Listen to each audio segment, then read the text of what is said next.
Cho sampo pa gyu tra shi pa tu che tempe trin le yar ngo dang pelge trolo zambe tse par che pal den la me shabla sol wa de Omo a guru vajradara suma timo nisha sane karm Uta vardanya shri bara varsa manya sarva siddhi hum Om a guru vajrad suma timo nisha sane karm Uta vardanya shri bara varsa manya sarva siddhi hum Om a guru vajradar Sumati Munisha Sanekar Uta Vardanya Shri Bhadra Varsa Manya Sarva Siddhi Hum Om Guru Vajradar Sumati Munisha Sanekar Uta Vardanya Shri Bhadra Varsa Manya Sarva Siddhi Hum Dāgī chētsōng lāma tōchē chē nyamdā dālā tōchē sikṣu sō gībē shēsāng dālā tēndō sō uyōng sōnggē nāwā tsēdō sō sēchē nyingnē sōwā dēbē tsē dēchēn kōrlō wēsō lēkshūn yīlā sāmbē dēdē mālē pā gēmē lhūngē dūbrā jīngē sōnyē sōdān dēkdēn shābē tsē dūngē namgē yīnsō lēkshūn Labchen sonye yonso zopa dan chira nye dun changra jingil chancho parge nye sen tukun tu nyu peme sivru lekshun chancho drube gegen kun shishi tungen de la drubra jingil dagi lona chola chopa dan chemin samjur ngemba shiwa dan chedan timbe dude ma lupa beme lungi drubra jingil Dorna tingne tsira tamche dan techi pardu nekau tamche tu rese kiamne lama keleme tukche chingi dala siksus gongyaw drewe nyamda da chala chitsun lame tukche rabgong Kodan sunge nawa drame tu nyamsu nyongwe kesan tobrash Kewa kundu yanda lama dan drame chigi pela longche chin Tadan lamge yunde rabzo Dorje change koba nyur toba sho Pakyuke kudan dagi lo Pakyuke sundan dagi nga Pakyuke tukdan dagi yi Ten yerme chiktu jingi lo Makyuke kudan dagi lo Makyuke sundan dagi nga Makyuke tukdan dagi yi Ten yerme chiktu jingi lo Om Muni Muni Maha Muni Shakya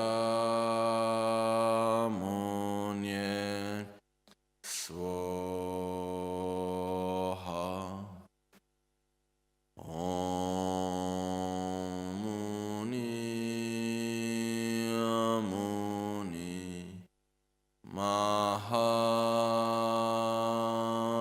Mahamuni Shakya Munye Swaha Om Muni Muni Mahamuni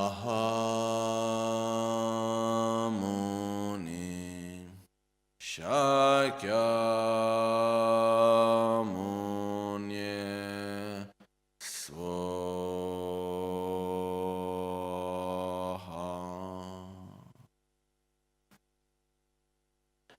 We do now the recitation of the first part of the Guru Puja. Facciamo ora la recitazione della Guru Puja, la prima parte.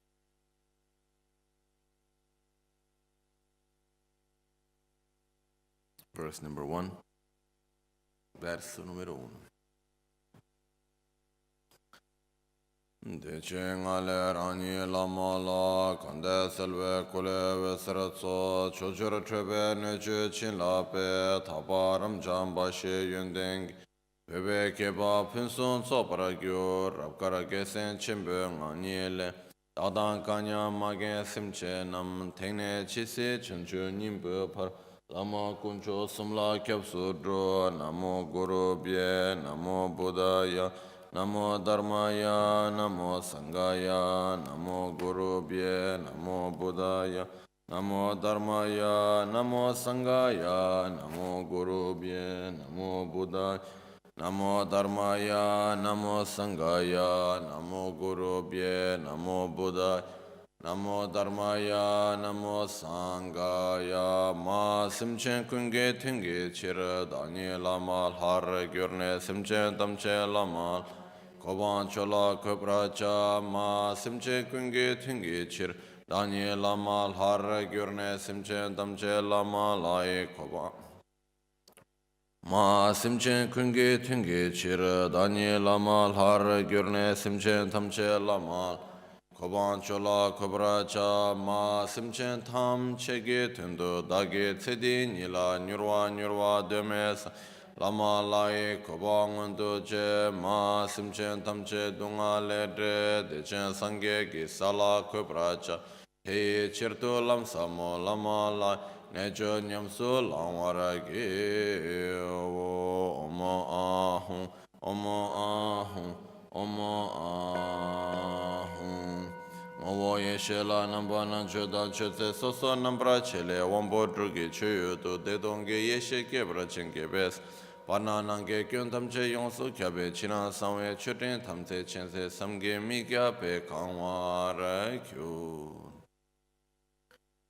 Deton yerme lala yamba kunsan chutin tripe wo loma medo trebu yonse dogu pasam chumbe tse Donga barwe rinchen triden chuge nida gebe te karin sumde tsawe lama sangye kungi ngowon Namba ngurme zimbe gelon sheje chani tsumkaradru chaye cheche yumba nyamsha dutse kangwe longsen Urkun damden chuge sumso serdo penshe ula tse tukara kyabda dorje chawa sheche chani kudong Dotre sune yinchu markyo linge dedon robe ge nama rinche genge treshin lhase dagi nazel Sembe genden ve ser tomba chatsun nange korwe wo dorche kilkron sulge shukpe pungbo namda deshen Kamshe yumshe keche tsakyo tsinan chancho semba ngo pabo drachum niri chikdon yanla trobo wambo ni Veser chogyo nejin sanwa chikden bana shabge den Tago rimshi ngogyo lama yidam kingo latso dan Sangye chansen pawo kan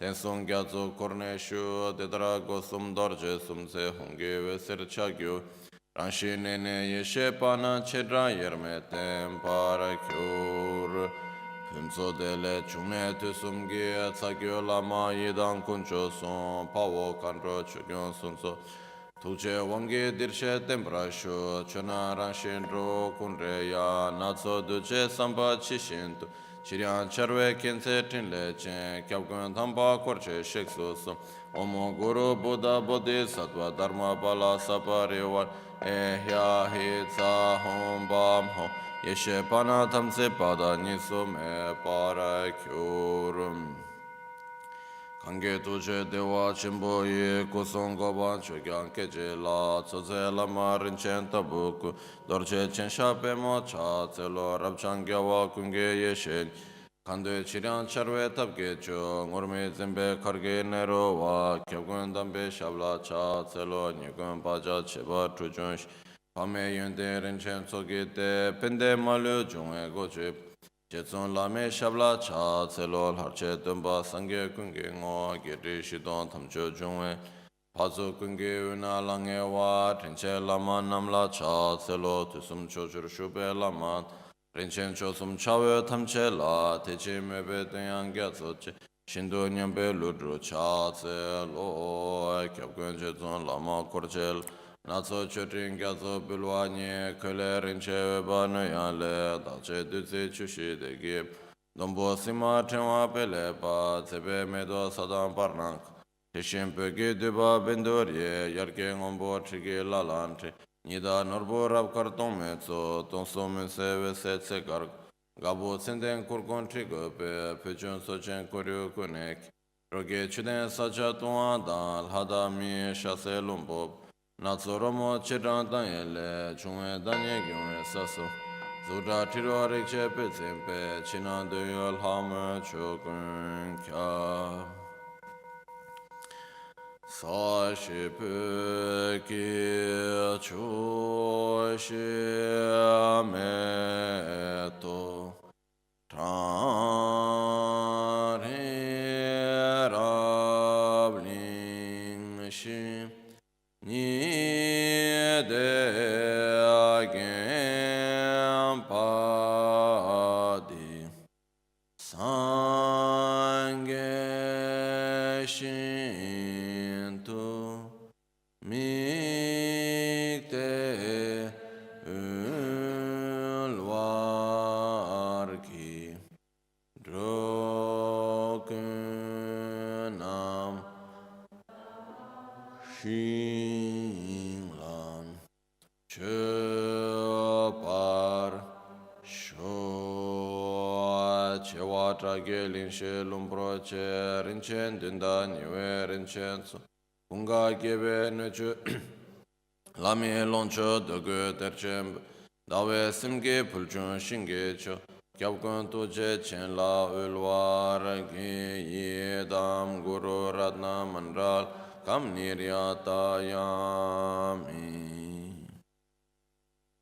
Vashan yitro yishin gyatso ngo sishe namkara lewa chunzeng Dado gebe kunge yitro shin chikden chikden lede ranshen Gosong gebe medo chi anta kunsan chube triso bumrosh Lapso rimni lange drende pe gatsen chetsun lama nye chibul Kurkon damde sambo tringe chen roge pe zenge che tuat Chakyu nga dan roma nga laso chandun barwe dutse gyatso cho Iwon latso palsen chujun shin debe gyutse lage ludrama Shinge nga gel henge ponye tso zetu gyume chagya nangyabul Timde lenge dewe yeshe che chuguran shin tongdan rewe yin Yerme lundru masam jole de tenda janjo simcho kyo labu Yomo shiga tsashi nel jorpe sambo menge chera na tsoda Kene gi chirdaren bulana Namgara jesem baso sondo soyo Tome dune mige dikbel Gidan gitse yiran chichi pa tuje chenre Shakshe lenje mige dombanu Chenaran shen sema danre Milam jishin keba tamchege Dega chiryan charo Dacha samba tabe yiran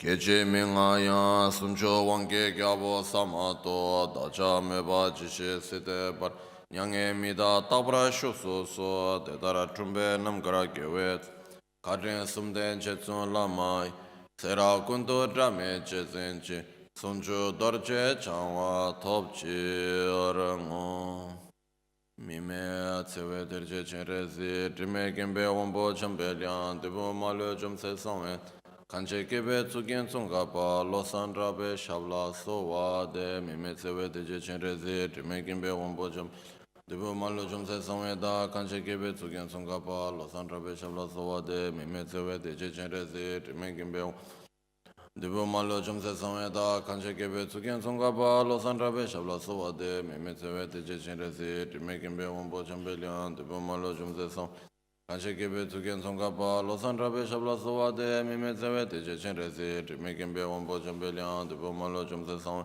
Kanche kebe tsugen Tsongkhapa Losang rabe shabla sowa de mime tsewe deje chenrezi drime gembe wambo chambelyan debu malo jomse Tsongkhapa Losang rabe shabla sowa de mime tsewe deje chenrezi drime gembe wambo chambelyan debu malo jomse songwe da kanche kebe tsugen Tsongkhapa Losang rabe shabla sowa Mime tsewe deje chenrezi drime gembe wambo chambelyan debu malo jomse songwe da kanche kebe tsugen Tsongkhapa Losang rabe shabla sowa Mime tsewe te che chen re si, trime kimbe wampo champe liang, tibu malu chumse samwe da, kanche kebe tu ken Tsongkhapa, Losang rabe shabla.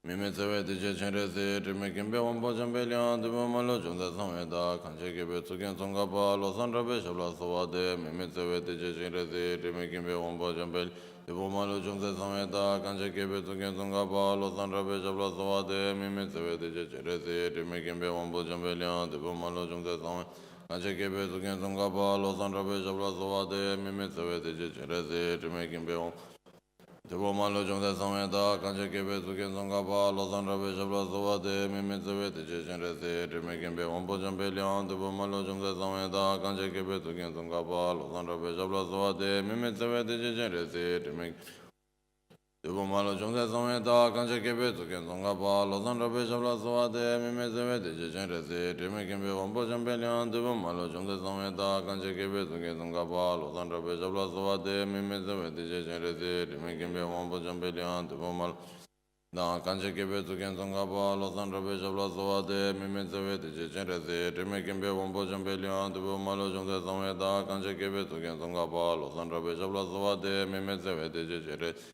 trime kimbe wampo champe liang, tibo malo chungde samwe da, kanche kebe tu ken Tsongkhapa, Losang rabe shabla sowa de. Mime tsewe wampo champe liang, tibo malo chungde samwe da, kanche kebe tu ken Tsongkhapa, Losang rabe shabla sowa de. Mime tsewe te che chen re si, trime kimbe wampo champe Tibo malo chungse samwe da, kanche kebe tu ken Tsongkhapa, Losang rabe shabla sowa de. Yenden chune surin gyatso che, mando norbu tsogi yonsu ta, ngorme zimba tongwa nibech, neden duwa zinla sowa de, kandan dena devra shekpe lama tembra webe yenden chunem, malu gyalwe duzun chöki che, tekcho gewe shila sowa de, gosum ledam lochen soden ra, yudan gyume ngadan gyushesh, tenye chuson ridan chekepe, dorche zimpe tsola sowa de, Sangye drame jembe matulwe maron duke nikdu drwal Deshe lamsa chishin tempa ye kyabkon tuje chenla sowa de Tube nima tugi nubgyurt Gongkya mebe drwa mambola Gyawe zeba nyavra druzepe Kyabkon tuje chenla sowa Tusum chochu gyawa tamchele Kange babu buga chizai Dacha sunam shindu lenga pe Kyabkon tuje chenla sowa Deshen kusong genge koloni tabge gyuru trawe choge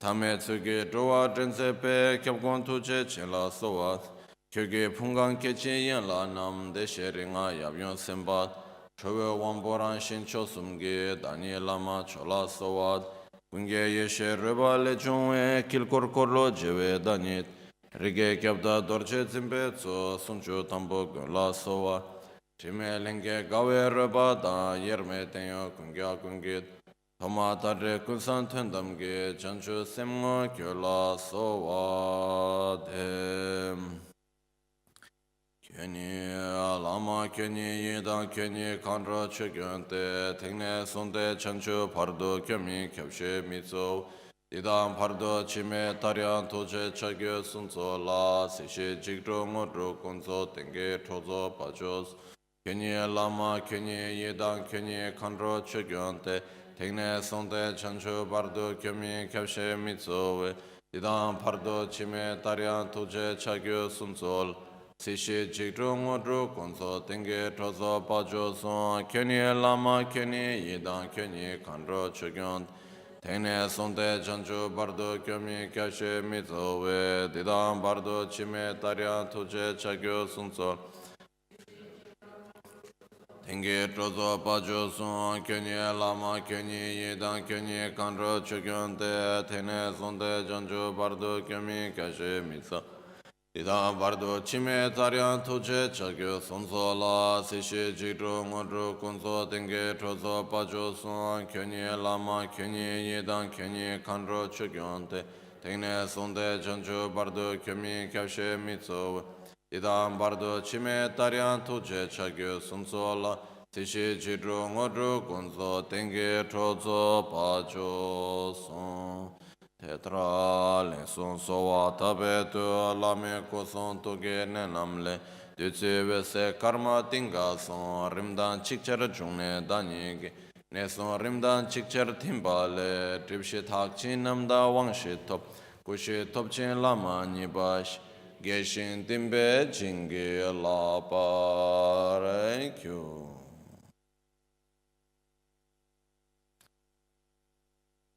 Omo a guru vajradara sumati muni shasane karma uta vardanya shri barra varsamanya sarvasiddhi hum hum. Omo a guru vajradara sumati muni shasane uta vardanya shri barra varsamanya sarvasiddhi hum hum. Omo a guru vajradara sumati muni shasane uta vardanya shri barra varsamanya sarvasiddhi hum hum. Omo a guru vajradara sumati muni shasane Uta Vardanya Shri Bhadra Varsamanya Sarvasiddhi Hum Hum Omo A Guru Vajradhara Sumati Munish Uta Vardanya Shri Bhadra Varsamanya Sarvasiddhi Hum Om A Guru Vajradhara Sumati Munish Asane Karma Uta Vardanya Shri Bhadra Varsamanya Sarvasiddhi Hum Om A Guru Vajradhara Sumati Munish Asane Uta Vardanya Shri Bhadra Varsamanya Sarvasiddhi Hum Hum Om A Guru Vajradhara Sumati Gyana Shasana Dara Samudra Shri Bhadra Sarvasiddhi Hum Om A Guru Vajradhara Sumati Gyana Shasana Dara Samudra Shri Bhadra Sarvasiddhi Hum Om A Guru Vajradhara Sumati Gyana Shasana Dara Samudra Shri Bhadra Sarvasiddhi Hum Om A Guru Vajradhara Sumati Gyana Shasana Dara Samudra Shri Bhadra Sarvasiddhi Hum Om A Guru Vajradhara Sumati Gyana Shasana Dara Samudra Shri Bhadra Sarvasiddhi Hum Om A Guru Vajradhara Sumati Gyana Shasana Dara Samudra Shri Bhadra Sarvasiddhi Hum Vajradhara Sumati Gyana Shasana Dara Samudra Shri Bhadra Sarvasiddhi Hum Om A Guru Vajradhara Sumati Kirti Siddhi Hum Om A Guru Vajradhara Sumati Kirti Siddhi Hum Om A Guru Vajradhara Sumati Kirti Siddhi Hum Om A Guru Vajradhara Sumati Kirti Siddhi Hum Om A Guru Vajradhara Sumati Kirti Siddhi Om A Guru Vajradhara Sumati Kirti Siddhi Om A Guru Vajradhara Sumati Kirti Siddhi Om Muni Muni Mahamuni Shakya Muni Soha Om Muni Muni Mahamuni Shakya Muni Soha Om Muni Muni Mahamuni Shakya Muni Soha Om Muni Muni Mahamuni Shakya Muni Soha Om Muni Muni Mahamuni Shakya Muni Soha Om Muni Muni Mahamuni Shakya Muni Soha Om Muni Muni Mahamuni Shakya Muni Soha Om A Vajradhara Hum Hum Om A Vajradhara Hum Hum Om A Vajradhara Hum Hum Om A Vajradhara Hum Hum Om A Vajradhara Hum Om A Vajradhara Hum Hum Om A Vajradhara Hum Om A Vajradhara Hum Hum Om A Hum Om A Hum Om A Hum Om A Om A Hum Om A Hum Om A Hum Om A Hum Om A Hum Om A Hum Om A Hum Om A Hum Om A Hum Om A Hum Om A Hum Om A Hum Om A Hum Om A Hum.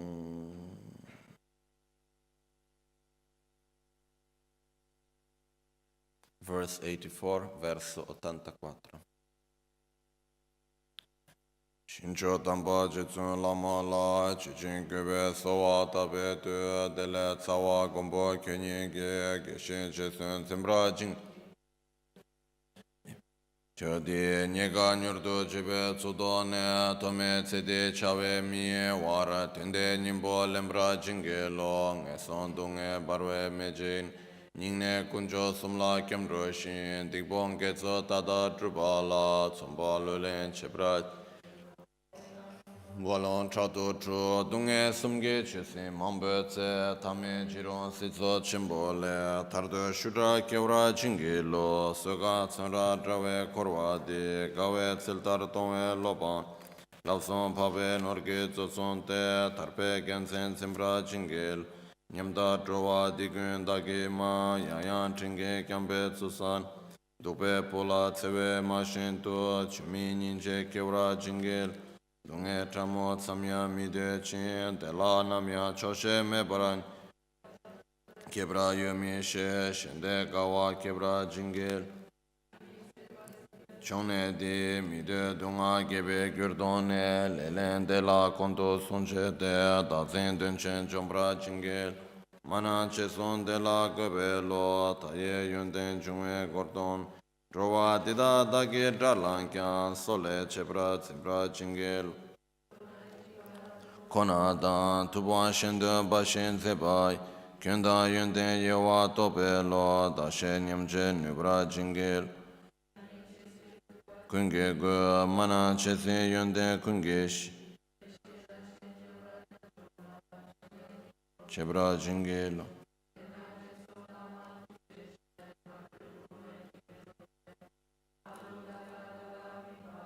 Dagi dege shen la tangwa Denda devar jingel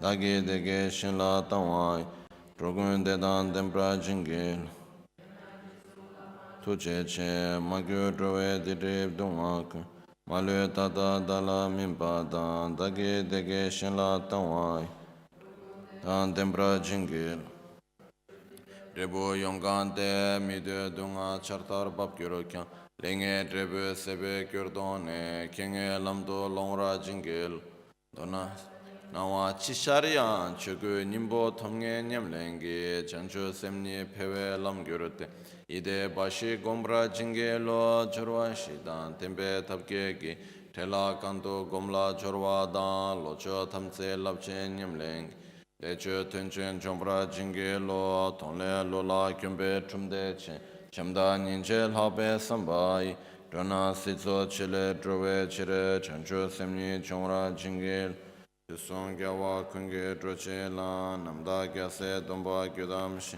tekcho tsudren somge nyamlen la tsumba lulen chebra jingel Tusum geso che semche raran tebe ngogirote Chame ton sempewe mengagi chimbe parchen sobra jingel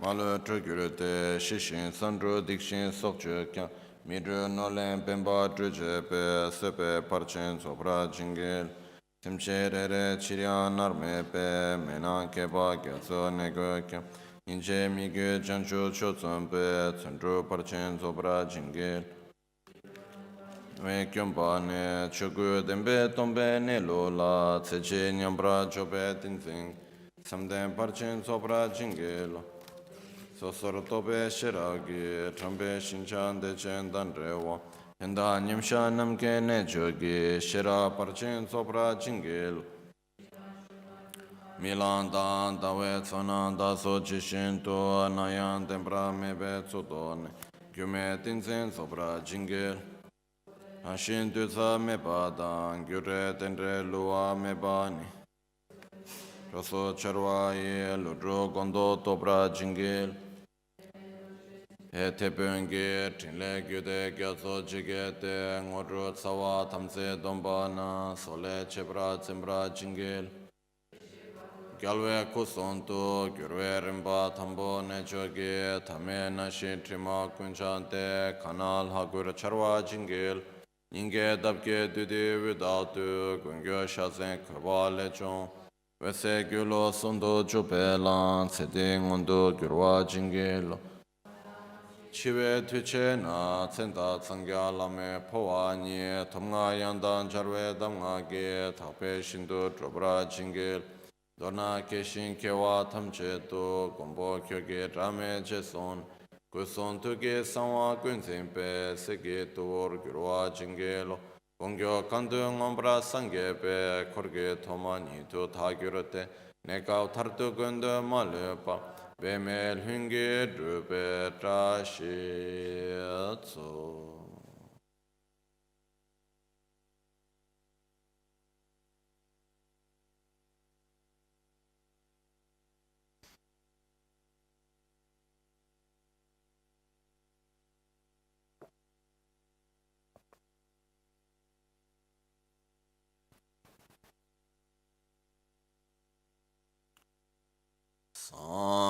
Ge chedan soge chanam la chancho bardo dani kyapso che dage cheshe gibe sonam ge chola penchere sange drubrasho sange chedan soge chanam la chancho bardo dani kyapso che dage cheshe gibe sonam ge Trola pinchere sangye drupare sho sangye chedan soge chanamla chancho pardo dani kyapso che dage cheshe give sonamgi Trola pinchere sangye drupare sho. In the Buddha, Dharma and Sangha, I take refuge until enlightenment. Through the practice of generosity and the other perfections, may I attain Buddhahood for the benefit of all sentient beings. For me, it's a great joy to be here, to be able to dedicate these days. We had these last 2 days, receiving the empowerment of Hiruka Chakra Samvara, and now we have still a week, more or less, together to follow Dharma teachings and practice, and this is actually quite special because most of us, we pass most of our time just dedicating for our own livelihood and to take care of the daily things, which means most of all, somehow some sort of survival. We are not anymore, most of us, we are not in a type of survival that we need to fight for our life every day and so on. But when we go to work every day and then need to make money, need to take care of the things that we have, because not only a matter of making money, it's a matter of also taking care of the things that we have, and the responsibilities are there, taking care basically of the things that are only of this life. So we pass a great part of our life taking care of the things that are only of this life. Then sure, many of us have the strength and the ability to sit every day and do one's own meditation and practice, and to adapt the teachings to one's own activities and ways of life, and this is all very wonderful and important. But still, it's quite special to be able to dedicate 10 days to sit down, listen to the Dharma, share teachings together, to practice together. It's really something very special. And it's said that in the moments where something is very common, the impact that it has is smaller. Also, the merits that it accumulates are lesser. In the moment that it becomes more rare, the impact is stronger, the merits are stronger. So similar to that, if we look, in different contexts, where it's normal, like if you go to a monastery, monks have nothing to do other than doing their own practice and taking care of the monastery and studying, and so it's quite common to have the opportunity to go there and follow teachings for some time. In our case, it's not like that. Okay, I am an exception, but most of us, we don't have actually this opportunity in our daily basis, or because we don't create it, or because we don't have it around us because there are no opportunities. And sometimes it's even the right word is not funny, but somehow sad, somehow strange. But when we look, even when we have people that have all the possibilities economically of not needing really to work, the people that could have a more simple sort of life and not needing really to dedicate themselves for work, still, people get lost in their daily endeavors of daily life. And when we have this beautiful opportunity of having the Dharma, of really training our mind, of really transforming ourselves, that's the best opportunity we can have in life. So to have this chance to sit together here during these days, it is something very special, especially in the context in which we live nowadays. Okay. Actually, even in a monastery where supposedly all the monks have the opportunity, they are there for that. Still, even there, you get busy with daily things, I've seen every time I go to Tashilhunpo in Tibet and I ask for a teaching, and we have teachings in group, Today not possible to give teachings because the monks need to work for this. Tomorrow need to do that. It's always busy with things also there. Need to find time in between somehow. So this is somehow our own human way of doing things. Somehow we are quite capable of being busy with our daily life things. No? So it's very important for us to take this time. I give a lot of value to it. And because of that, I would like to start today with one verse. So I would like to start with this verse from Lama Tsongkhapa. It's the first lines on one text, which is called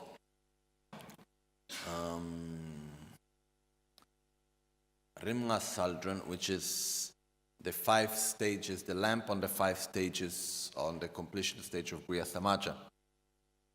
And is the commentary on the completion stage of Guya Samaja written by Lama Tsongkhapa. And he starts by saying, Dirju Pani Kelpa Samoshe, Lek Somla Gawe Shingidang, Rapsal Zumbe Nyamdan Dempai, Namye Nögi Kyonsum Pongla Nyen. Dirju Pani Kelpa Samoshe, acknowledge how fortunate you are of entering here. In this case, we are starting today to continue the explanation of the text of Lama Tsongkhapa on the questions of Lama Tsongkhapa, which the correct name of the text, we have the Wholesome, we have the Wholesome questions of a noble mind and a noble-minded answer. So we have the questions of Lama Tsongkhapa, Tuwa Laksam Rapkar, we have the Wholesome questions, and the answers which were given by Panchen, Losang, Chokyi, Gyaltsen, which were the noble-minded answers. And actually, Tilne Losang Shebetrayan. It is actually very, very precious because these are texts in which both great masters show their most deep understanding out of their great compassion to us. So, Dirju Panikelpa Sangashe, acknowledge, be aware of how fortunate you are for entering here. So how fortunate we are of entering these days of teachings. How fortunate we are of entering into following the teachings of Lama Tsongkhapa, of Buddha Shakyamuni. How fortunate we are of all of this. So acknowledge, be aware of how fortunate you are of entering here. Dirjupani kelpa samashe. Lek par somla gawe shingidang. Reflecting clearly upon it, reflecting well upon it, lek par somla. So reflect well upon it. Lek par somla, it's actually in imperative. So reflect correctly upon it. Lek par somla. Gawe shingidang. And resplend yourself with great joy. And emanate great joy. So think, acknowledge, be aware of how fortunate you are of entering here. By clearly reflecting upon it, emanate joy. Gawe shingidang. Rapsel zumbe nyamdan dempai with a luminous smile. Rapsel zumbe nyamdan dempai, and a state of joy with a beautiful smile. Rapsel zumbe nyamdan dempai, and with a beautiful luminous smile and joy. Nyamdan dempai. Name negi kyonsum pongla nyun. Listen carefully, abandoning the 3 faulty containers and all forms of distraction. Okay, so with joy, what a big joy that we have this opportunity in our life. You know, it's not obvious. The fact that we are here today is not obvious at all. If we think about all the conditions that are necessary for this moment to exist. You know, we are here in Italy, each one of us coming from our own different context of life. And what happened? Most of us, if we go back to our own, background, our family, friends, work, and so on, most of them may look to us and say, you guys are crazy. Which means not really crazy in the sense you take 10 days of your holiday to stay the whole day sitting, listening to someone talking and saying strange words that I don't understand. Even if I would understand that doing spiritual practice for all this time, isn't that strange? If not all, many people will think like that. So, this already shows us that it's not obvious the fact that we choose to dedicate our holiday for Dharma. Then we have here the opportunity of receiving teachings, of sharing teachings from an uninterrupted lineage. I received these teachings from the abbot of Tashilumpo, Kachin Losang Rinpoche, that received from his own teachers, which goes up to Lama Tsongkhapa and Panchen Losang Chokyi Gyaltsen and Lama Tsongkhapa. So which means we really have an uninterrupted lineage. My teacher, he received this transmission from Kyabche Dema Gonsa Rinpoche, which receives most probably from Trishan Rinpoche and so on. So we would go on. It goes up to Panchen Losang Chokyi Gyaltsen and then up to Lama Tsongkhapa. So it's not obvious that we have this opportunity. And that if we really think about how difficult are to gather all the necessary conditions that we have here, this really makes quite amazing. So it's really something that it says,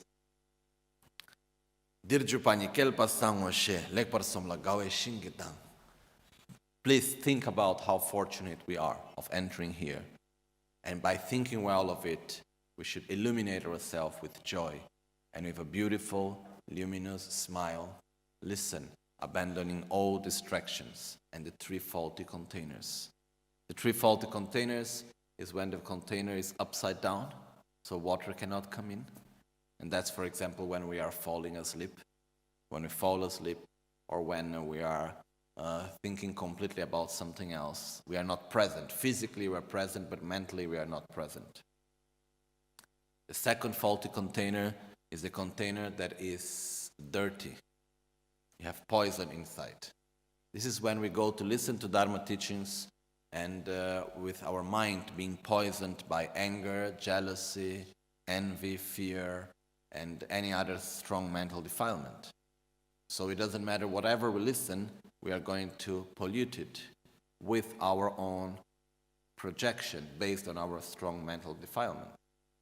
So, it's the same thing when we go to listen to someone and we have a lot of attraction, attachment, or desire, or anger, or fear, or jealousy, or envy, or any of these mental defilements towards the person that is giving the teachings or something related to it, or the person that is talking or something related to it. We are not going to listen clearly. We are going to put a lot of our own projection into it. So this is when the vessel is actually dirty inside with poison. And the third vessel that we should abandon is the one that is the right position. It's clean, but it has holes. So the water goes in, and as it goes in, it goes out. Okay? I believe most of us have some holes. Okay, I believe there is not many that really have no holes at all. Sometimes the holes are very small, so it doesn't look like we have holes, but in time, slowly, it simply goes out. So the only real solution that I see is for us to put into practice what we listen. Because then we use the water. Like I take, for instance, myself, I received teachings from the great master Kyabche Rinpoche, for example, on the commentary on Vajrayogini. Beautiful teachings, because I remember I was so happy while receiving them. But I never did a retreat right away, so I forgot most of it. I'm quite sure when I go to read back the teachings and things like that, a lot of it comes back, because the imprints are there. But somehow we forget things. No? When we put them into practice, we do not forget so much. So it's important for us to take away our distractions, to be present at the present moment as we will listen to the teachings, and in this way, to put the best of our effort into studying, repeating, remembering, familiarizing ourselves with the meaning, and most of all, applying it in our daily life. That's the best way of keeping it with us. It's like if we take the water and we don't use it, slowly we lose it. If we take that water and we use it to water the seeds that we have in our mental continuum, then slowly the seeds will give fruits and flowers. So then we are really using the water. Okay? I would like to start today. We have reached actually already question number 28, which is the first part of the text that refers to all the part which is like taking refuge and about karma and reincarnation, and that refers to let's say, the more part which normally refers to bodhicitta and renunciation. All this part has already been seen, okay? But I would like to start today, as we are going to come back to this precious text, I would like just to go back to the first part of the text, which is the praises. So I think it's correct in a way of respect and also from the positive interdependence to start making the correct homage. So we would like just to go back to the very beginning of the text, and then after we'll go back to the question where we have reached. Okay. Namo Guru Manjushriye Gejur Gine Tiwa Nyingurul Hasan Rabkar Shejawa Lite Charge Babar Gurwe Serge Sadzingi Semo Yindra Nile Chuzin Tukpo Chikbatar Marase Kuila Ralpe Surpu Ngade Rabzepe Jamya Lama Teye Taktu Kyunshi Gele Pelwarze Galwe Sumbe Damga Dutsichu Nimbo Rola Rangi Tsechiktu Neshin Shenyan Tela Godepe Gomchen Namla Chiwa Dibulgi Namo Guru Manju Goshaya. I prostrate to Guru Manjushri. So the main guru of Lama Tsongkhapa was Buddha Manjushri himself. So he prostrates to all his gurus in the embodiment in the form of Manjushri, and mainly he prostrates to Manjushri.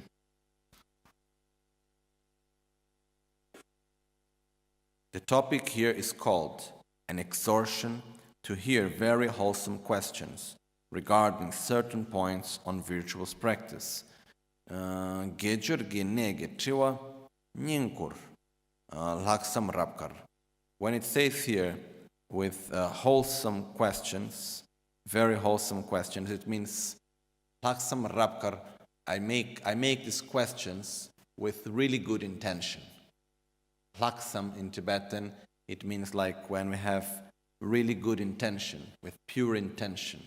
So I make Rabkar means extremely white, extremely virtuous, extremely pure. So I make these questions really with a good motivation.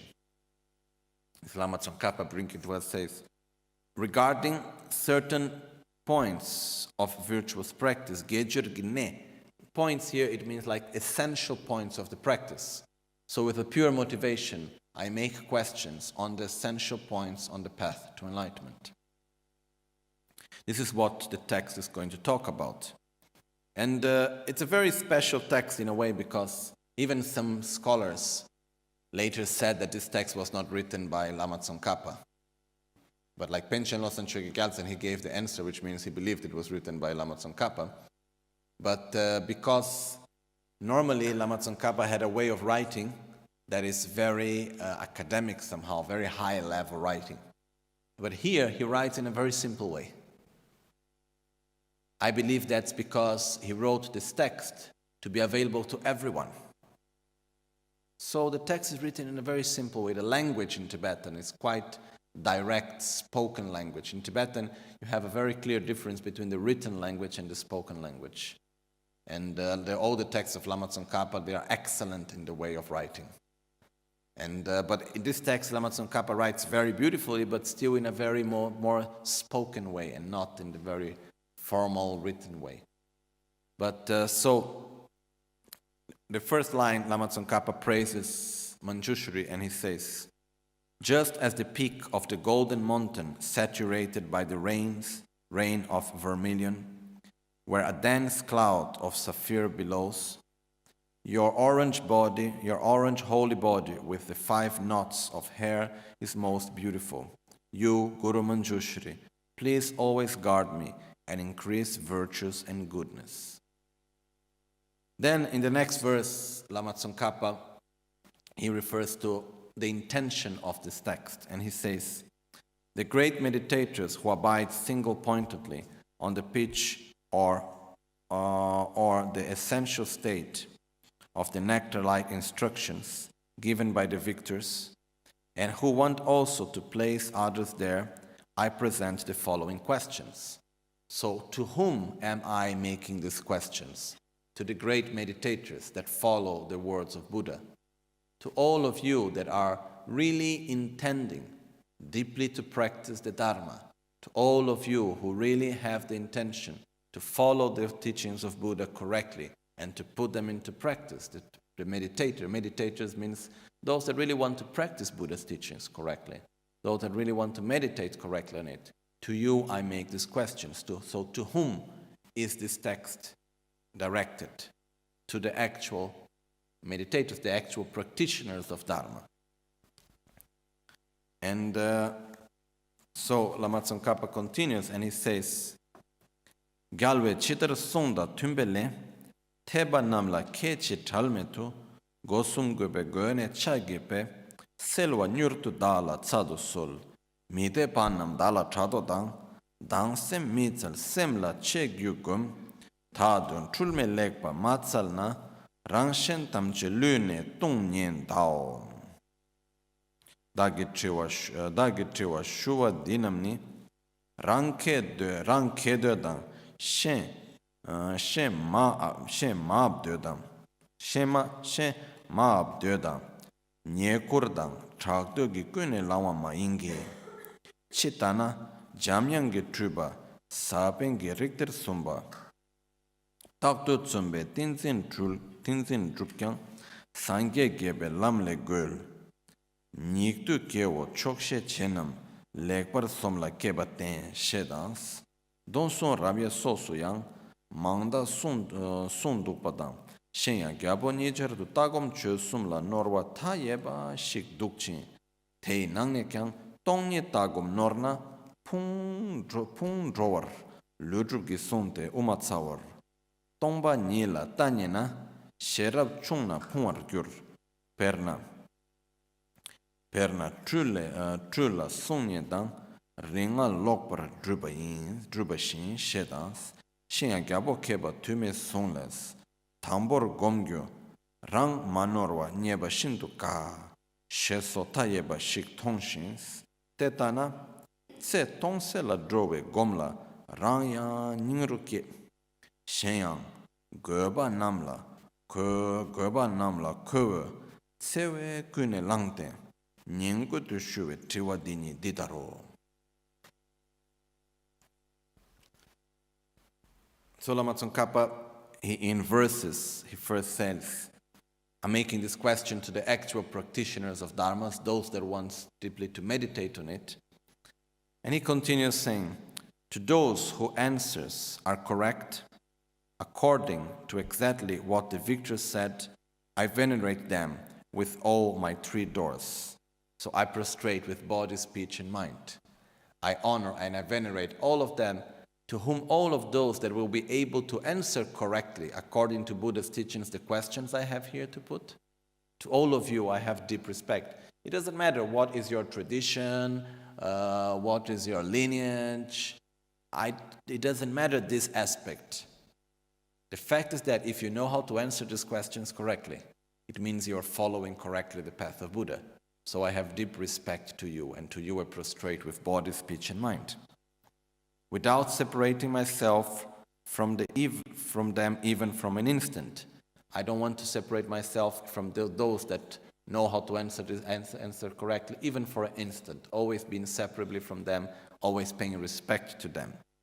Therefore, please answer me clearly and quickly. The only one that gave the official answers was Panchen Losang Gyaltsen a few centuries later, but still. To those whose answer will not be correct, I will not. To those whose answer will not be correct, the text actually here it says, will not have any envy or please do not have do not have any envy or a hateful mind towards me, Lama Tsongkhapa says. Because here in the translation it says, I will not have any envy or a hateful mind, which is not the way. It means, please do not have any envy or hateful minds towards me. Because Lama Tsongkhapa put the questions very directly.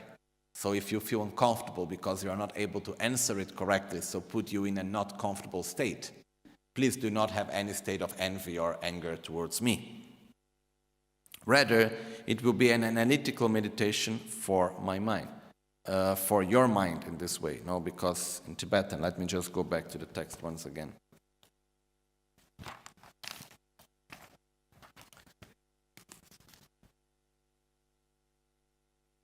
Miteba namla, dala tratodang, damse mitsalwa simla chigyu goms. Yeah, perfect. It's very clear that don't be with dakla. Dakla means towards me. So do not have envy or anger towards me because you are not able to answer. Instead, use it as an opportunity to analyze your own mind, the questions that I will put. If we do not still seek well for a non-mistaken answer, we will all be cheating ourselves and we will risk falling into a lower realm. So if we follow the practice of Dharma and we are here practicing, but really don't know what we are doing, we are not really knowing well, and we even may be in the position of teaching the Dharma and guiding others and giving advices, but we really don't know well what we are doing, then we are actually cheating ourselves. If we say, oh, I am a great practitioner and here I am, but we don't know what we are doing, then we are cheating ourselves. And Lama Tsongkhapa put very clear in this poem, the way how he puts it actually is saying, it doesn't matter what is the tradition you are part of. What is the name that you give to yourself? Geluk, Khargyo, Nyingma, Sakya, Mahayana, Theravada, Vajrayana, all the names, beautiful names that we can give. The important thing is that we really understand well the teachings of Buddha and practice it correctly. If you do it correctly, I prostrate to you. If you don't know you do it correctly, please, you need to study more. You need to learn better. The questions that I'm going to present here are not asked with the motivation of pretending to be knowledgeable, wanting to degrade other people or wanting material gain, respect or fame. Why? It is just simply because of the following points. So why do I make these questions? As Sakya Pandita, independent of the Sakya tradition, who is an emanation of Manjushri, in the text that he wrote, which is the Treasury of Knowledge, Sakya Pandita said, although you are achieving concentration with constant effort, you are deviated from the path which pleases the victors. You are the beings of the Kali Yuga with the knowledge of satisfaction. Think well and follow a learned being. Which means, if you do not follow correctly someone that guides you correctly on the path, even if you develop the best levels of concentration, if you concentrate on the wrong things, if you don't have someone guiding you correctly on the path to enlightenment, then you are just wasting your time. You can learn very well how to meditate, but if you meditate on the wrong things, then you are just wasting your time, or even sometimes worse, going on the wrong direction. So it's very, very important to have someone guiding us correctly on the path. And the same text in another part it says, it is greatly emphasized in many texts, such as the throughout classification of the three vows, Wholesome. Furthermore, there is simply a limitless number of people in both India and Tibet, new number of masters and people, there is a limitless number of people both in India and Tibet who are mistaken with regard to the view, meditation and conduct. Which means within Buddhist traditions and Buddhist practitioners, there have been a great number of practitioners both in India and later in Tibet, and sure in the West. As a consequence, not a consequence. If there were so many practitioners in India and Tibet that were mistaken in their way of practicing, the part of conduct, the part of meditation, and the part of view. Sure, this happens also in the West. So there is a great number of practitioners that sure have faith and follow their own practice nicely, well. But there is one point here which nowadays is not so politically correct, which is the fact that sure we have deepest respect for all traditions. It has nothing to do with having or not having respect for other people's choice and other people's traditions. But sure, there are right ways of meditating and wrong ways of meditating. There is a right way of the view of reality and a wrong way of the view of reality. Sure, I respect your view, independent of what it may be. But this doesn't mean that all views of reality are correct. This doesn't mean I respect your conduct, but this doesn't mean that all conducts are correct. I just respect the way you meditate, but this doesn't mean that all ways of meditation are correct. And by this, it doesn't mean that Gelugpa is the only right way. This is not what we are saying. But what we are saying is that there are right ways and there are wrong ways. So we must better follow the right ways if we want to get the right result. This is what Lama Tsongkhapa is bringing to us here. And he's not at any moment saying, this is the only tradition, that's the only way. He's saying, I'm going to put questions. Please answer them correctly. If you know how to answer them correctly, it doesn't matter the name that you give to your tradition, the color of your dress, the color of your hat. You are doing the right way. If you do not know how to answer these questions correctly, you need to study more. You need to practice more. You don't have the right way. And why I put these questions? Because there have been many people mistaken on their way of meditation, on their way of behavior. The part of behavior means the practice of generosity, the practice of morality, all the part of joyful effort, and so on. And that there is an actual part of meditation and the view of reality, the correct view of reality. There have been many, many practitioners that have been mistaken on this. So it's so important to have a correct guidance and to make it clear for ourselves. Sometimes we may even have the correct guide, but we do not follow correctly, so we still have a wrong view. This is also possible. It doesn't depend only on the guide. So that's why Lama Tsongkhapa said, that's why I put these questions, because I want really to help everyone to have a correct view. So especially among them, the view and the meditation regarding emptiness are mistaken. One will be ruined because Nagarjuna in his fundamental wisdom says, which means what happened mostly in India and later in Tibet and most probably in the West also, is that between all the mistaken ways of practice, the one that where people has mostly did mistakes is regarding the correct view of reality, the meditation on emptiness. And Nagarjuna said, if the view of emptiness is failed, those with small wisdom will be ruined. For instance, it is like failing in catching a snake and the perverse achievement of knowledge and so forth. This means the failing on catching a snake. What happens if you go to catch a snake and you fail catching the snake? You get poisoned, you get bitten by the snake. So it's like if you go to meditate on the correct view of reality and you end up falling on the extreme of nihilism, for example, then you have a worse result. Or the other example that is given here is like if you go to do some sort of black magic, but then you don't know how to do it well, and finally it gets against you. Okay, this is the second example that has been given here. So, when dealing with, for example, with a snake, we need to be able how to catch well the snake. So, if you go to meditate on the correct view of reality, and for example, you fall on the extreme of nihilism, then that's quite serious. It's better not to meditate on it, actually, in that case. Because meditation means familiarizing ourselves. And if we familiarize ourselves with a wrong view of reality, conceptually, then it becomes even more difficult later to have the right view of reality.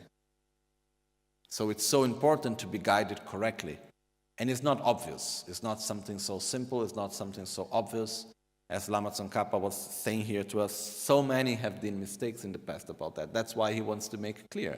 That's why he wants to put questions. And he says to us, and in the discourses of many Indian and Tibetan scholars, an infinite number of passages such as, it is very difficult to find something that is not mistaken to meditate on from the beginning.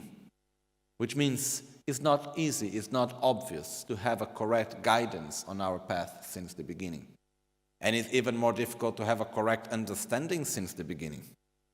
That's why Lama Tsongkhapa says, I want to make it as clear as possible for all of you. Therefore, for those who have the courage in meditation, which leads their own life to an empty end, and who want to lead others to such a destiny, I, with the motivation of mercy, write the following questions as a request. So, he says, for those that have the courage just to continue leading their life to an empty end, which means that you know that your way of meditation is not correct and still you keep going on that way. And still you even guide others on a path that you are not sure about it. Out of compassion towards you, I make these questions as a way of request for you please to have the correct understanding. Let me go to check the Tibetan of this.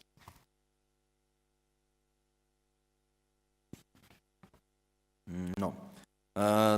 Tetana, tse tong sela. Tse means life, tong means empty, but not related to emptiness itself. Tetana, tse tong sela drove gomla, ranya ningru ke. I feel deep compassion for those that tse tong sela, that end up their life, that takes their whole life in making it empty. No, empty, they goes to an empty end. They take their life in an empty way, which is tse tong se. Tse means life, tong means empty, se means just to, end it, like, consume. That consume your life in an empty way, without having any real meaning of it. Drove gomla, those that meditate on their life and consume their life in an empty way. I really have compassion towards you. Shenya goba namla kowa tsewe kune langtes nyengur shuwe tuwa dini ditaros. So for that, I really I make these questions in order to request you to understand better. So the meaning is, Lama Tsongkhapa says, why I make these questions? Because I really wish every one of you to have a correct understanding. Okay? So, the first part of the text, from question number 1 to question number 27, which we have already seen, actually it's the most easy part of the text, in which Lama Tsongkhapa makes very important questions, actually, and really in a very direct way, which regards refuge, which regards karma, which regards reincarnation, and regards all like the part of renunciation and bodhicitta and exchanging oneself with others, and all this part which is so important, which is basically relating to the Ngechung and Chansen, which means definitive emergence, renunciation, and bodhicitta, the mind of enlightenment. So this part, and there is a whole part about the law of karma also very clear. So this part is from question 1 to question 27. I'm not going to go through that again, otherwise we simply will not be able to continue on. And then we will reach the first part of Panchen Losang Gyaltsen answer also, okay, which is quite short. Namo Guru Manju Gokaya Sangye Kungi Yesheni Ngurmi Karge Rebala Losang Rige Kyabdache Nyempara Takbe Palter Du Gwende Tsewe Samune Chiwe Sulki Dompetun Jitar Söpe Namchuki Kupe Talme Charte Sul.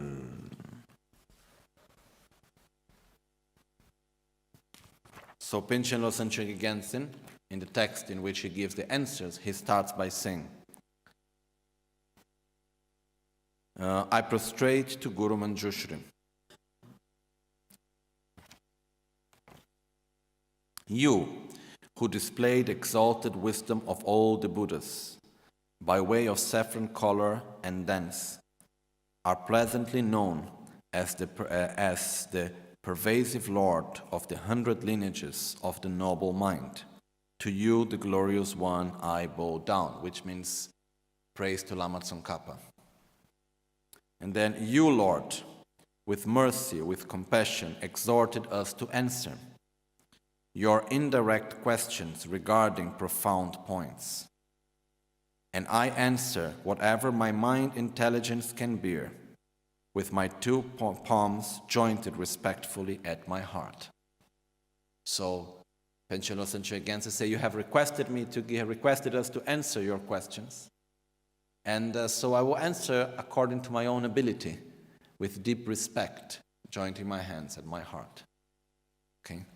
So we are very lucky that we have both of them, the questions, and then after we have the answers also here together.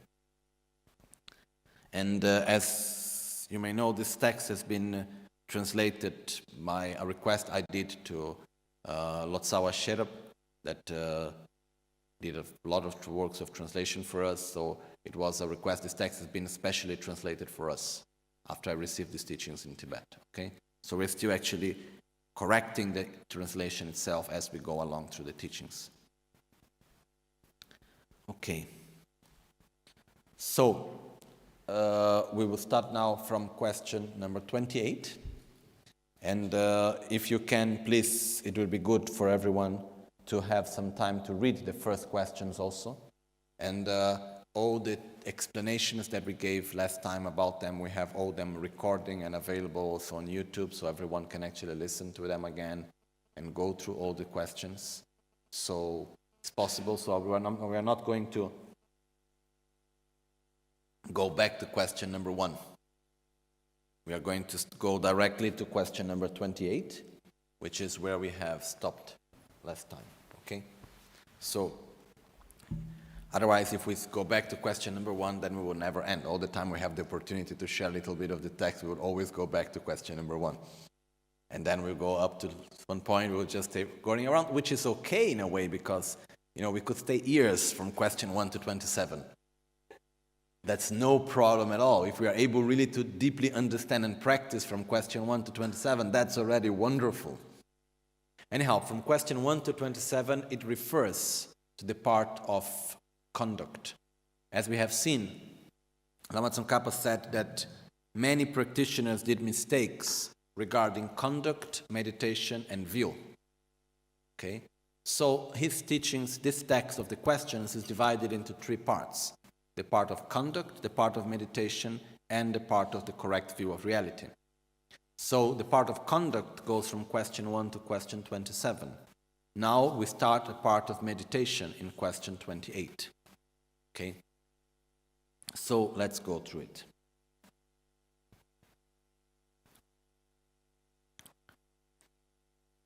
Laktongam ngedong gombe ngula shine kalcheshin telayang drani yobe jingwa te drani yobe chingwa te kanying mukpa dan chikam michik chikna tome sogi teni sosor ngo sungwa te jidar gek michikna teni gi kebra jidar je Panchen Losang chugengi tune Losang shibetrayale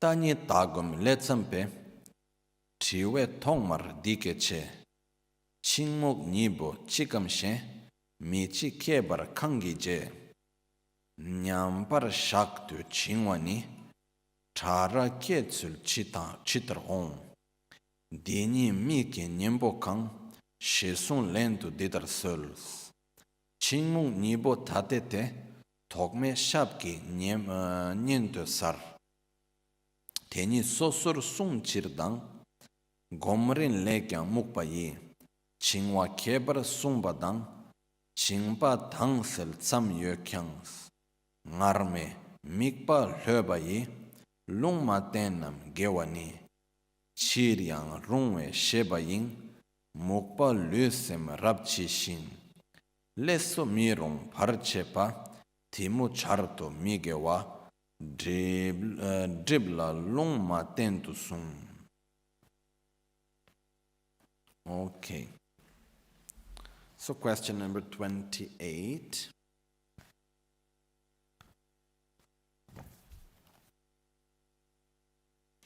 So we start the part which regards meditation, and then also with some connection with the view, but it's mostly the part regarding the meditation. So the question 28 says, what is mental laxity, chingwa in Tibetan? Which is one of the obstacles to developing the karma binding? This is not a question actually, it's a statement. Okay. The question is, what is mental laxity that is one of the obstacles to developing that karma binding?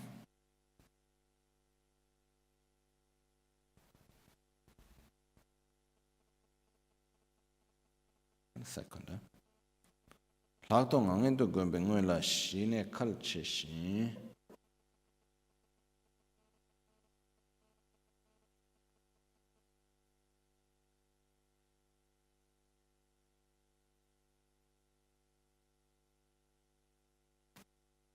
It just seems there is a small part missing here, which says, before meditating on vipassana, okay, on the profound view, or on the correct view of reality, on the ultimate meaning, so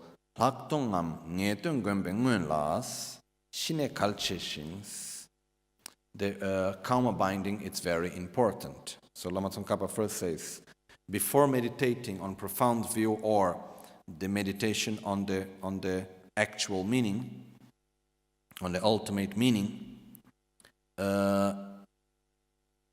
karma binding, it's very important. For that, there are two enemies. From these two enemies, what is actually mental laxity?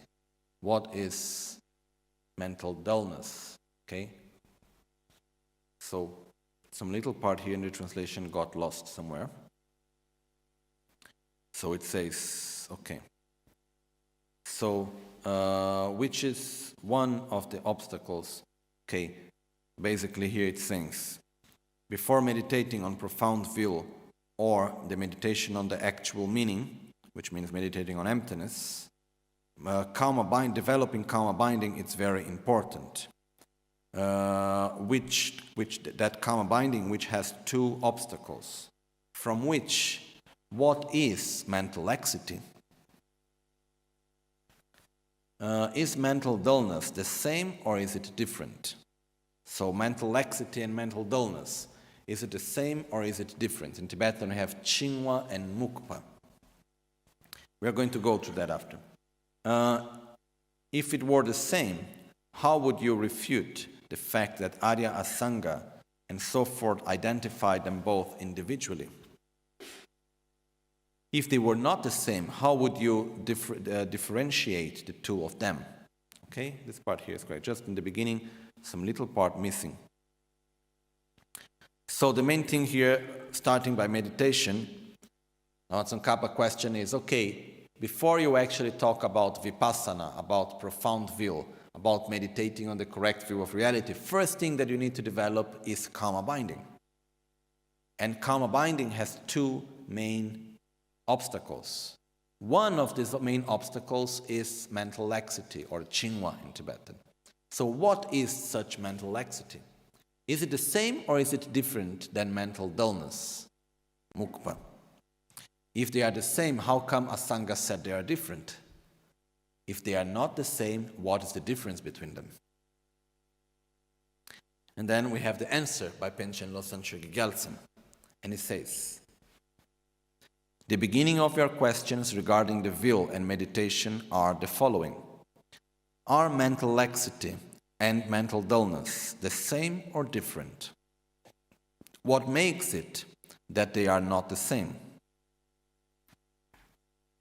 When one sets oneself in equal placement, how do the subtle and gross mental laxity arise? What is the antidote? What is the antidote for neither to arise? Here follow the answers to those questions. Mental laxity and mental dullness are different. because a Sangha in his Bodhisattva ground taught them both as separate. Also, Kamalashila in his Gomrim, the stages of meditation, said that mental dullness gives rise to mental laxity. After laxity vanishes, a neutral state or a virtue which has mere clarity but no intensity in regard to a loose object can become any kind of consciousness. Mental dullness render both body and mind very heavy. It makes them unserviceable. It is included in ignorance. It is non-virtuous and is thought to be an obscurated and an unspecified phenomenon.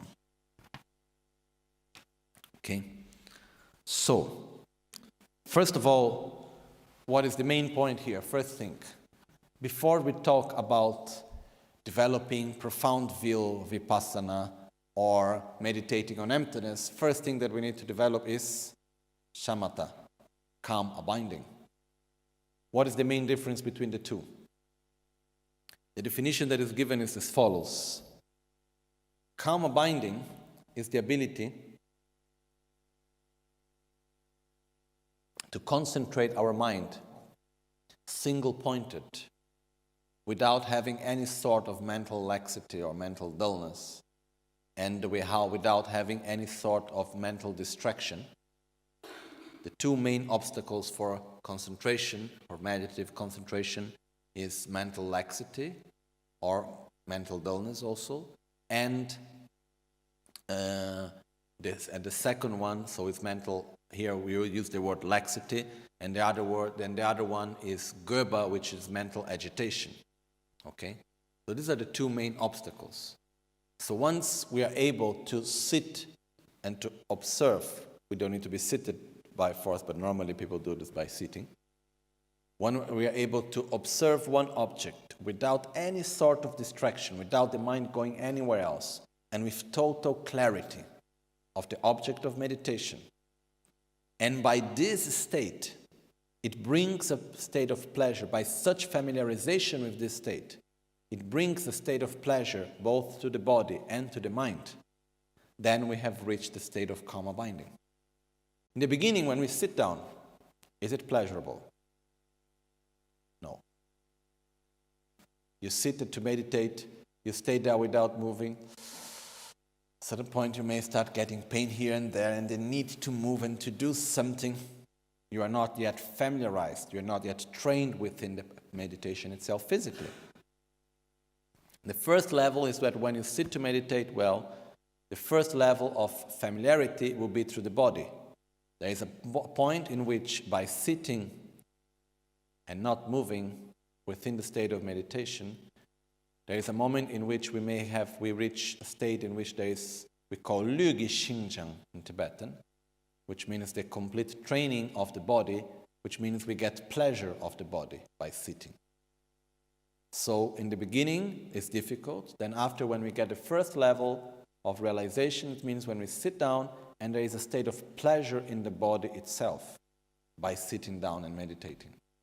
But still, the mind is not relaxed. Still, it's very tiring for the mind itself.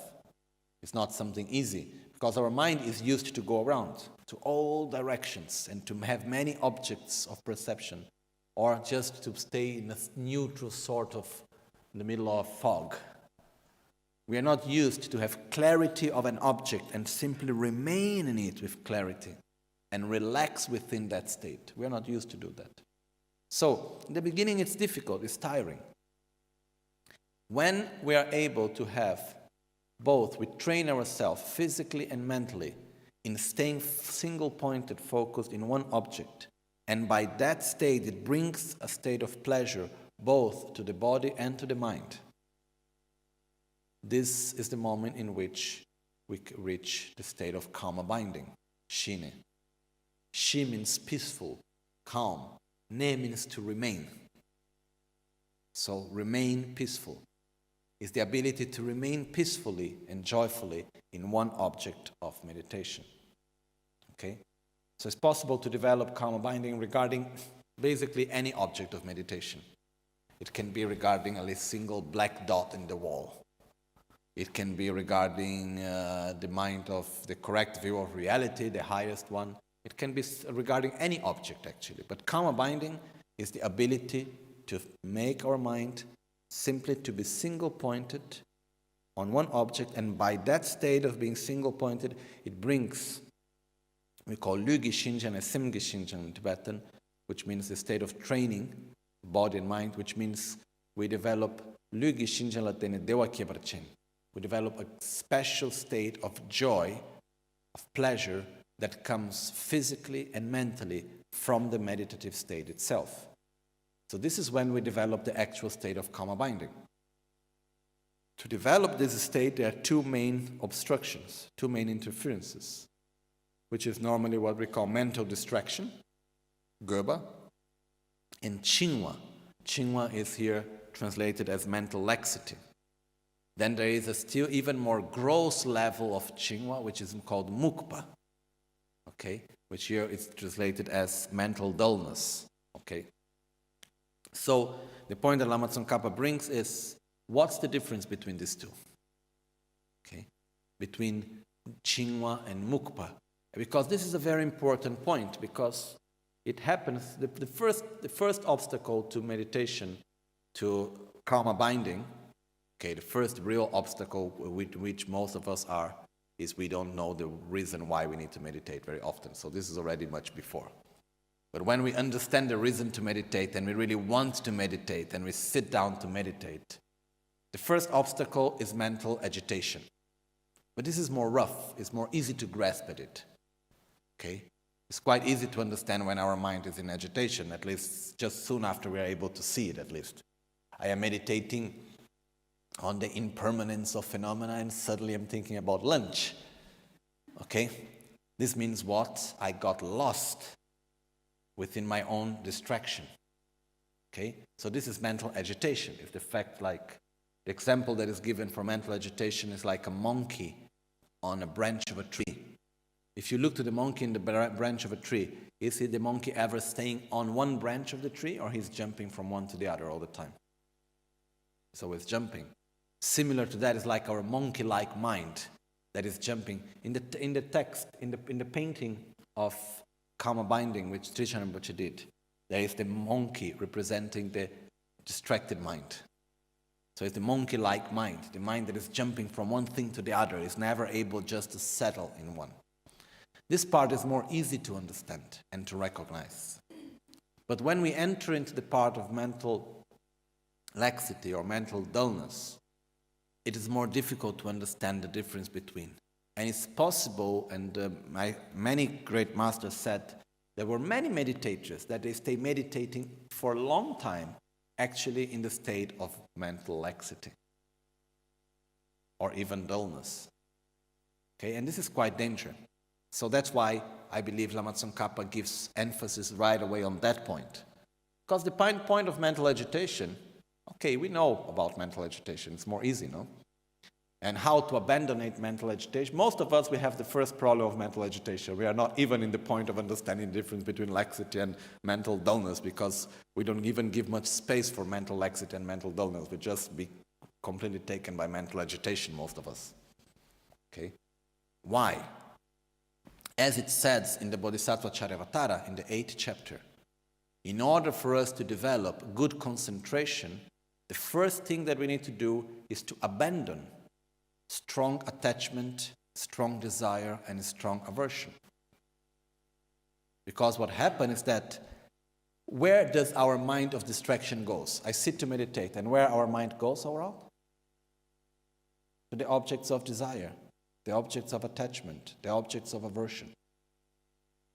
And if we are not able to overcome our own strong desire, we're not saying about abandoning completely desire, but if we are not able to overcome our own strong desire, strong attachment, and strong aversion, it's going to be impossible for us to develop karma binding. Because our mind is going to go always back to that. That's why it's said also when we do retreat and meditation, it's important for us not to be too near to objects of great attraction and great aversion. It's like, let's say I go to make a retreat and my neighbor is someone that I really don't like. Okay? Then I go there to meditate and suddenly I listen to a small sound coming from the neighbor. Where is my mind going? Oh, this is stupid guy and it's making always so much noise. And right away the mind goes there. What happens if the neighbor is someone to whom I have a lot of attraction? I am there meditating and suddenly I listen to the sound and I say, oh, my neighbor is coming back home. And then already it's going to the mind of attraction. Okay? If I have no attraction or aversion to that person that is coming there, just neutral. Some sound is nothing more than a sound. Okay? That's why it is said, if we look in the Bodhisattva Charyavatara in the 8th chapter, which regards concentration, meditative concentration, samadhi, it has a long part about abandoning and eliminating desire, attachment, and aversion. Okay? So this is very important. The point is how much space these things takes in our mind. The problem is not the object of desire. The problem is how much space such desire and such object takes upon our own mind. That's the main thing. Because when we meditate, we need to be able to relax, to rest our mind within the object of meditation. And if we have too much attachment or aversion regarding something or someone, our mind is going to go back and back again to that. So we need to avoid that to happen. Okay? But once we are even able to abandon that, then there is the danger in entering this state of mental laxity, which is where we have no clarity about our object of meditation. It's given the example is like being in the middle of a fog, where we have no so much clarity about our object of meditation. I'm sure some of us have experiences like, I think what most of us experience normally is mukpa, which is here described as mental dullness, which is even stronger. It's like when we sit to meditate, and then suddenly we are there in the right position. Our mind is more or less in the right direction. But suddenly we almost fall asleep. It's actually quite pleasurable. Okay? We don't have any more clarity about the object of meditation. The object of what we are meditating on, we forgot, but we even don't want to remember. Because it's actually quite nice and pleasure. It's like quite relaxing. Okay? It's a state like if the mind is in a state in the middle of a cloud, in the middle of a fog. And it's somehow relaxing because it's a state which is free from the mental agitation in which we are used to be so often. Okay? And many people think this is meditation. And this is not meditation. What are we familiarizing our mind with? Mental dullness. Just like being in the middle of a fog. Meditation, we need to familiarize our mind with the actual object of meditation. Let's say impermanence, the correct view of reality, emptiness, or there are so many ways, so many forms of meditation, but it needs clarity of mind. So, when the mind is actually very strong, blocked by no clarity, this is called mukpa in Tibetan. It is like this very, very thick way. And then there is chingma also. We have not chingma, mukpa, and the other one is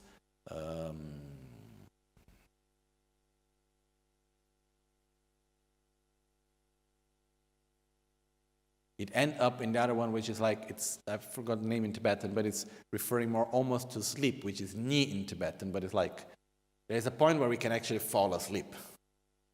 This is completely beyond meditation, no? Sometimes we say something nice, some sleeping meditation. This is just to be nice to people. Actually, it's nothing more than when we fall asleep. Actually, the state of sleep, if not used in the right way, is a manifestation of ignorance. Okay, it's possible to have a sleep. Sleep is actually a mental factor that is neutral. It's not positive or negative. It depends what it goes together with. We have 4 neutral mental factors, which we call Shingyur-shi, 4 mental factors that are changed according to the other mental factors that goes together. one of them is the mental factor of sleep. So sleep can be positive or negative. But most of our sleep is taken by ignorance, which is just a state of not understanding anything, of completely non-understanding, no grasping at anything. So basically, when we try to meditate, and if our mind enters into this state of, let's call sort of sleep, not yet sleep, but where of no clarity of the mind. When the state of no clarity is strong, and it's like thick, it's like if we have a very thick fog, this is we call mental dullness. Then when the fog gets more slight, and is not this state like almost sleeping, but still there is no clarity on the object of meditation, the mind is a little bit foggy. The body, it's said that when we have mental dullness, mukpa, the body becomes heavy also. We feel like the body heavy.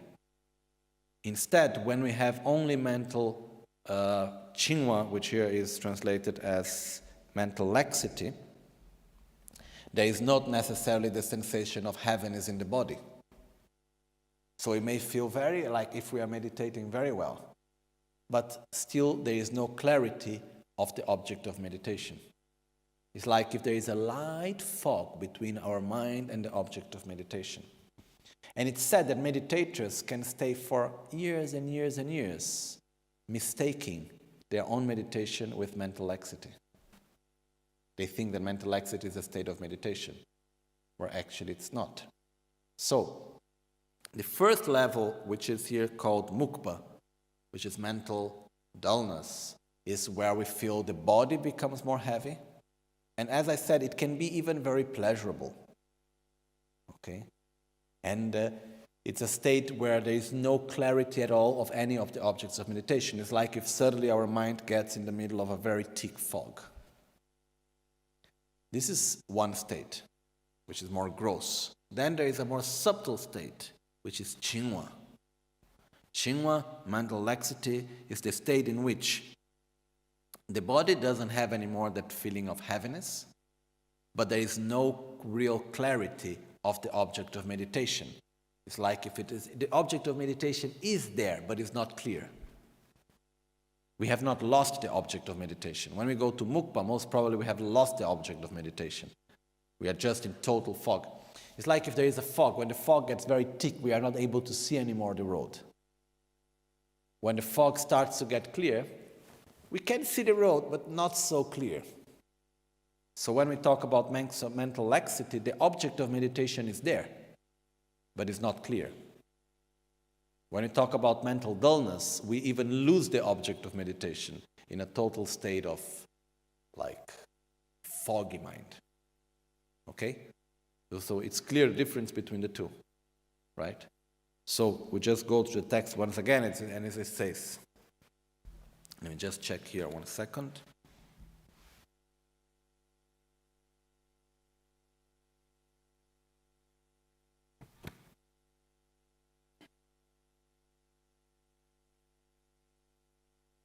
Chimuni botate te tome shabgenya tenis so sunjdar mukpai chingwa kebar sumbadans chingwa tangsel sam yekyang ngarme mikpa lebai lungma temna gewani chingwa rungwe shebayins mukpa lusem rapchi shing lesu mirum mes leso miro marche pas timo charto migewas dribla luma tento sons. So, what is the differences between mental laxity and mental dullness? Here follows the answer to these questions. Mental laxity and mental dullness are different, as it was said by a Sangha in the Bodhisattva's ground. He taught both of them to be separate. Also, Kamalashila in the Gomre in the states of meditation said that mental dullness gives rise to mental laxity. So what is the main cause? this subtle is like, if we take the metaphor, the subtle fog is a result of the big fog, the strong fog. So first you get the very strong fog, and as this fog starts going away, you still have the very subtle fog. So mental dullness, which is the strongest state, is the cause of the subtle state of the mind. So mental dullness is more gross, mental laxity is more subtle.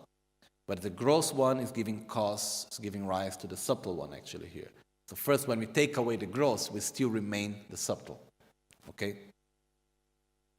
So it's not the other way around. It's not first coming the subtle, then coming the gross. It's like the subtle form, which is mental laxity, is a result of actual mental dullness, which is more gross.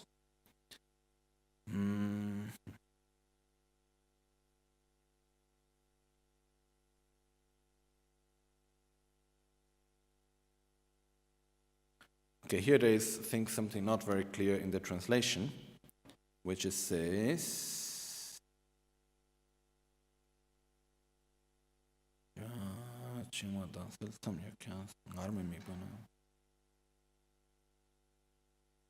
after laxity vanishes, a neutral state or a virtue which has mere clarity but no intensity in regard to a loose object can become any kind of consciousness.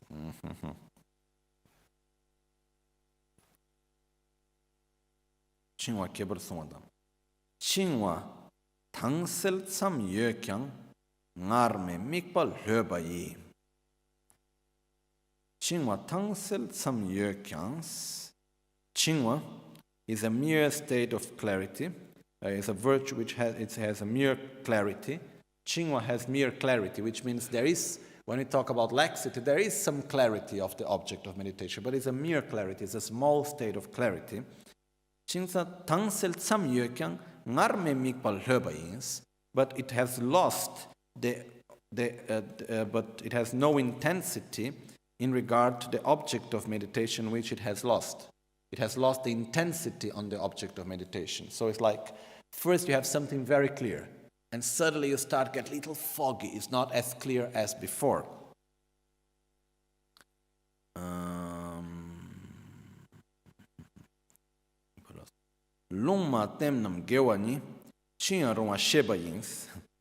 It is actually the state of mental laxity. It is a kind of consciousness that is or a neutral or a virtual state of mind.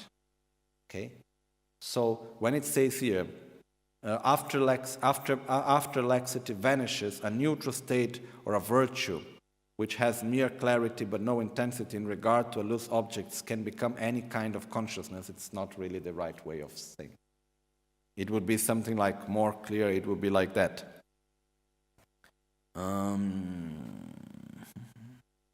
Chingwa, mental laxity. Tangsel tsam yekyang. Mental laxity is a state of mere clarity, but no intensity in regard to the object. Okay.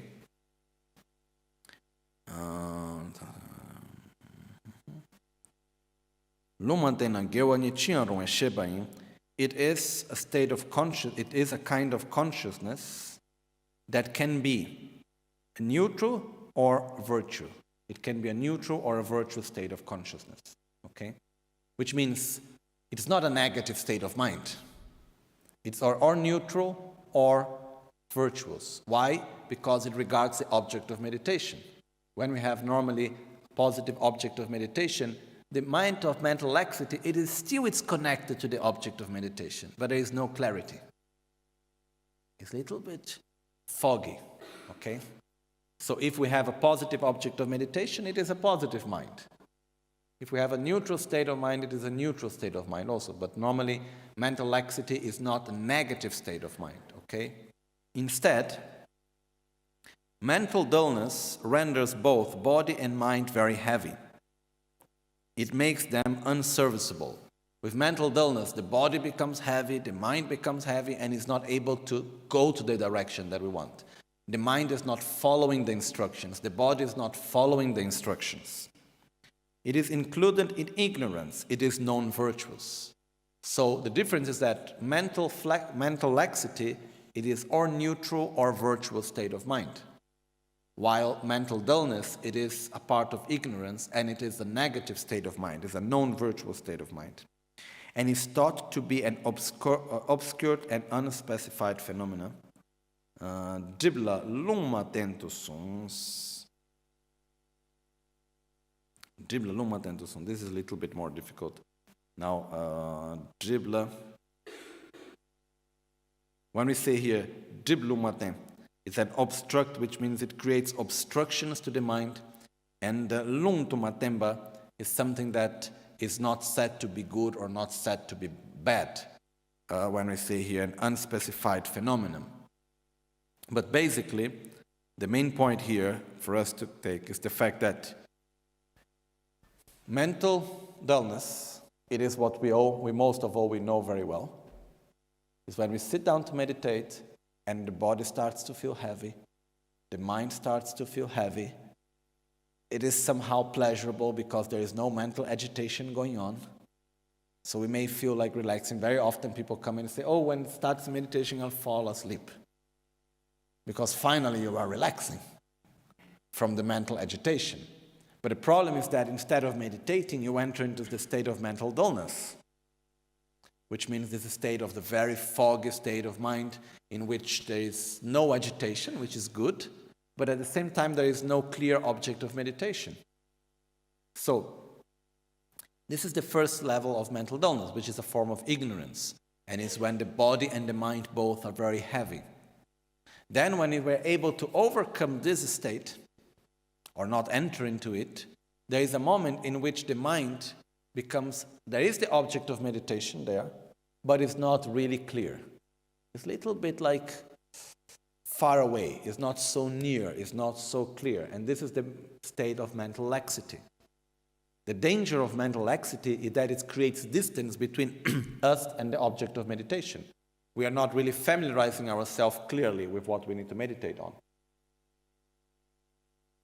So,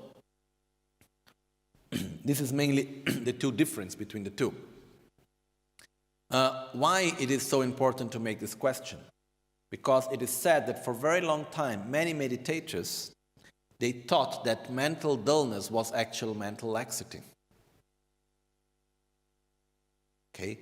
And it is said, everyone knows very well that Chingwa and Gerba, which means mental laxity and mental agitation, are the two obstructions for meditation. But very often, many meditators made mistakes thinking that mental dullness is the actual mental laxity. So when they don't have any more, so many meditators made a mistake thinking that mental dullness, the state of heaviness of the body and the mind and so on, is actually what it means by mental laxity. So not making the difference between the two, when they are free from mental dullness, they think that they are free from mental laxity also. So are not able in that way to recognize the subtle unclarity of the object of meditation. And they think that's the actual meditation. Okay? So that's why it's so important to make the difference between the two. Okay? One thing is mental dullness, which is the heaviness of body and mind as we try to meditate. We're not yet meditating. We try to meditate, we sit down, we concentrate, we observe our breath, we generate the right, we make the analytical meditation, then we go to the object of meditation, and then suddenly we start to feel the body heavy and the mind more heavy, and then we are not able anymore to remember even what we are meditating on. Okay? So this is actual mental dullness. When we are able to remember our object of meditation, it is there, but it doesn't have so much clarity. It's not vivid. This means we have mental laxity. Okay? And this also needs to be abandoned. And the actual is interesting because what are the two main enemies or obstacles of meditation? Mental agitation and mental laxity, which means losing the object of meditation and not having clarity on the object of meditation. When we enter into mental dullness, it's not even anymore an object and obstruction to meditation, because we are not meditating anymore. We are almost sleeping. We may be sitting, but no more object of meditation, so means no more meditation. Okay? Mental agitation, there is a very gross form of mental agitation in which the mind is really very strongly, completely forgetting the object of meditation. Then we are not meditating anymore. But there is also the possibility of being there meditating, and there is one part of the mind that tries to escape, wants to go to someone else. We are still connected from one hand, like if we are grabbing on one hand of our object of meditation, but the whole part of our body wants to go to another direction. Okay, that's mental agitation that we need also to overcome. Okay, so when we are able to deeply relax, rest in the state of meditative concentration on the object of meditation, with clarity in the mind and without mental agitation, that's when we are on the right path. When this state brings a state of pleasure for both body and mind, this is when we reach the actual karma binding. Okay? But I think the difference between mental laxity and mental dullness is quite clear, right? And the importance why to understand the difference between the both of them. Okay. Okay, so with this we conclude the first question of this season, let's say. And question 28 about the difference of mental dullness and mental laxity, Chingwa and Mukpa. It is actually a very important question, as I just said, because for a very long time, many people had made mistakes regarding conduct, meditation, and view, as it was said in the beginning of the text. So one of the mistakes that are done regarding meditation is not making the difference between mental laxity and mental dullness. So finally what happens is once people eliminate mental dullness, they think that that's enough, because they do not know how to recognize mental laxity, because they think it's the same. And then people can stay for a long time meditating in the state of mental laxity without clarity. Just making one more example about it, it's like, if I close my eyes, this is mental dullness, okay? I'm not seeing anymore anything. In my case, if I open my eyes without glasses, I can see you, but few meters after I cannot distinguish one person from the other. I cannot tell who is there entering the door. I have no idea, okay?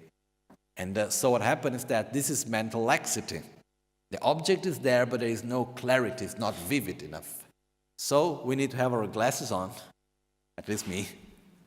So when I put a glass on and they are clean, hopefully, I can see things clear. So when we're able to see things clear in a vivid way, that's the correct state of meditation, where there is no mental laxity and there is no mental dullness. Okay? So this is the example of both. The danger is that if we don't know how to distinguish, suddenly we are always with our eyes closed, and suddenly we open our eyes and we say, okay, that's enough. You know, what happened, for example, if for a long time we have never used glasses, and we always think that things have been a little bit like this. And we think that that's normal, so we may stay meditating like this for a long time. Then suddenly we put the glasses on and we say, wow, things are clear. So, sorry?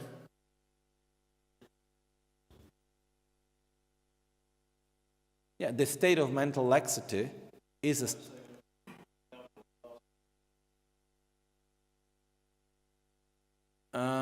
a state of equanimity would be in the moment that, because of not being able to distinguish it and have clarity, I would not have attraction or aversion towards it. But the point is that for many of us, we don't have clarity, but we still think we have clarity, and we still have attraction or aversion, even in that way, no? When we have no idea, okay, what is this? Is this good or bad? We have no clarity about it, so we have no attraction or aversion. This will bring some sort of equanimity, no? But here, the point is that we need to have clarity with the object of meditation in order to familiarize our mind with it.